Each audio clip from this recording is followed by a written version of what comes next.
Hey everybody, Bill Euler here. And I did a recent video just a couple days ago on the CAGED system. Today I just want to kind of expound on that, kind of add to what the next step might be, however we could put that into use. I'm just going to kind of noodle around here a little bit to show you what, using some of these chord forms.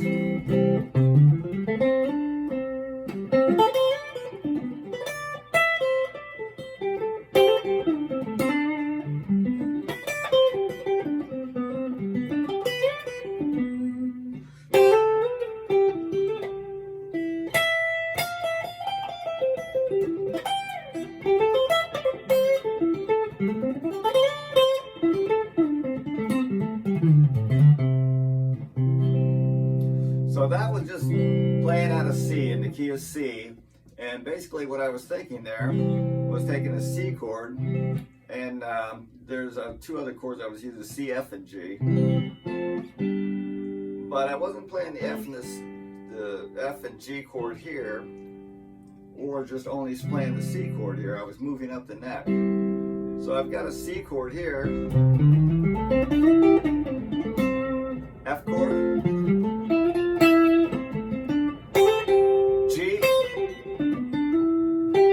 and a C. Okay, so once you know these movable chord forms, it's a lot of fun to solo and improvising melodies.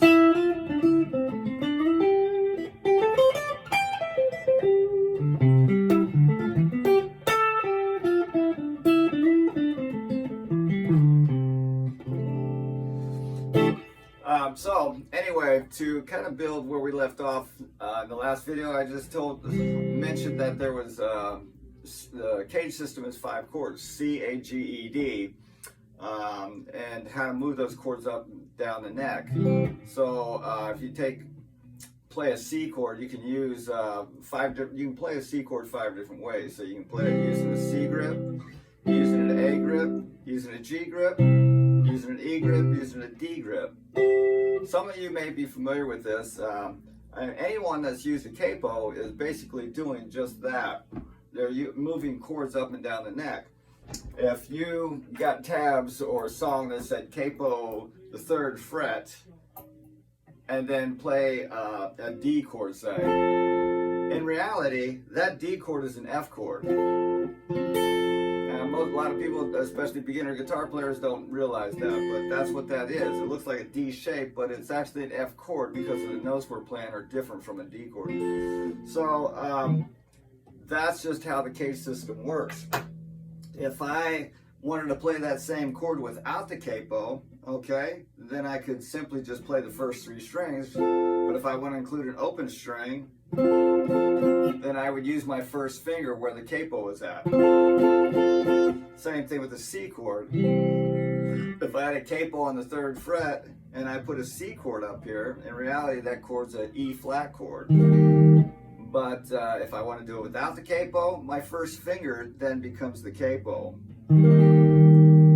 Now, I think depending on how far along you are with your playing skills, a lot of people who already know bar chords, say you take an E chord, you move it up, it's an F chord because we're barring in the 1st fret. You bar in the 3rd fret, and it's a G chord, barring the 5th fret's A, B, C, so on up the neck. So that's just taking an E grip and then making your finger the capo. Again, if I put the capo on the 5th fret and I do an E chord, grip, E grip, that chord in reality is an A chord. So if I take the capo off, use my first finger as the capo, I'm playing an A chord using an E grip. Okay? Same thing with an A chord. You can take an A chord, move it up, and it's now a B chord. C, D, E, F, G, A, so on. So it's really easy. A lot of people may already be familiar with that. We call these root on the 6th string chords because the root is on the 6th string.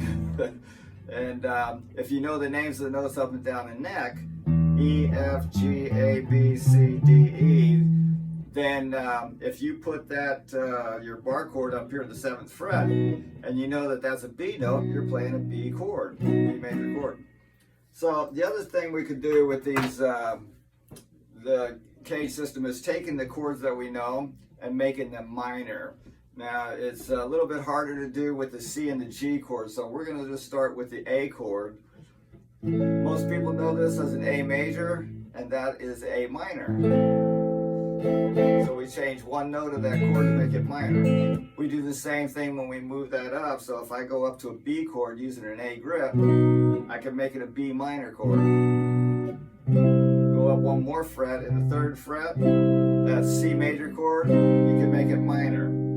So that works up the neck. Same thing with E. Lift up your first finger, it's minor. If I go up the neck with that, barring here, G, G minor. So hopefully this helps you to understand the CAGED system a little bit better, and gets you playing maybe in a way that you've not played before.